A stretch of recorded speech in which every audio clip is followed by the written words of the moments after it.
got to start jogging to train for the Salt Lake City airport. If you haven't been to the new Salt Lake City International Airport yet, you've probably heard some complaints.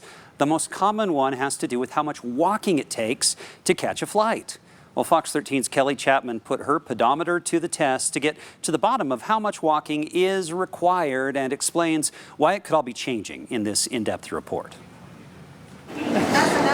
The first thing I hear is it's beautiful. At the new Salt Lake City International Airport. The second thing we're hearing is that it's a long walk. Spokeswoman Nancy Vollmer is well aware of the complaints. It is larger. I mean, I'm not going to shy away from that. She says passengers spending more time on their feet was somewhat inevitable. The old airport was built in the early 1960s when this was a much smaller community. Still, many question whether the walk really has to be as long as it is. Some call the airport's new design stupid. Is it much, much longer than the old airport was? Dramatically not. Tad Kaiser had a hand in building the new facility. I've worked at a number of airports. I've worked at a number of other commercial buildings. He's going to break down the design in a bit, but first, I'm going on a walk. So from this point to Concourse B, furthest gate out there, how long do you think it will take me to walk? Well, I would say 20 minutes.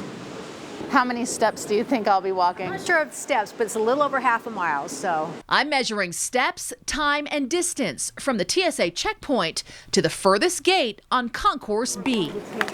Now, bear in mind, my totals won't take into account what it took to get to the TSA checkpoint. Passengers could have been dropped off at the curb or already had a long walk from the track station or parking areas outside. From the TSA checkpoint, we make our way down Concourse A, which, by the way, is still growing. It'll be the length of 12 football fields. We enter an underground walkway or tunnel before we pop up again, now in Concourse B. Thank you. We have, I think, about a mile and a half of moving walkways when all is said and done. For my experiment, I'm not using the moving sidewalks. And unlike most passengers, I'm not pulling any luggage behind me, not holding a small child, or pushing a wheelchair. All things which would make the walk more challenging. Let's make it all the way to B24. We arrive at the final gate. How was that walk out here? It was a long walk. It was really long. All total, I walked 1,525 steps,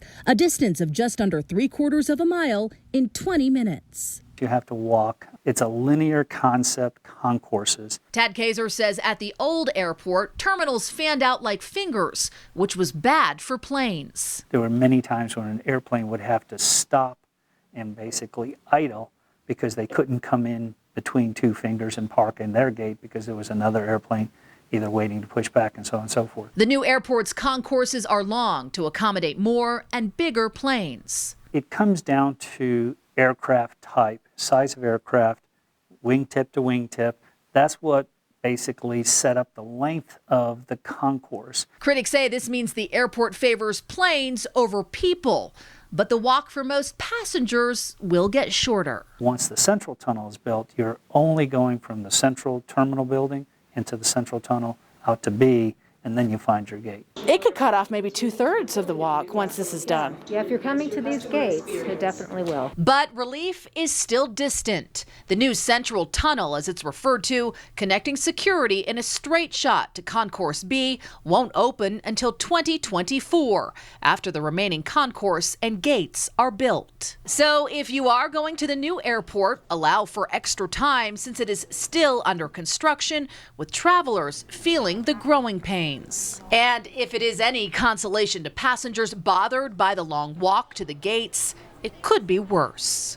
Most of the people that work here, our staff, the workers, they probably have way more than 10,000 steps per day, every single day, before noon. Kelly Chapman, Fox 13 News, Utah. Salt Lake City International recommends arriving 2 hours before your flight. They also have an app to help passengers not only navigate the inside of the airport, but to estimate those walking times.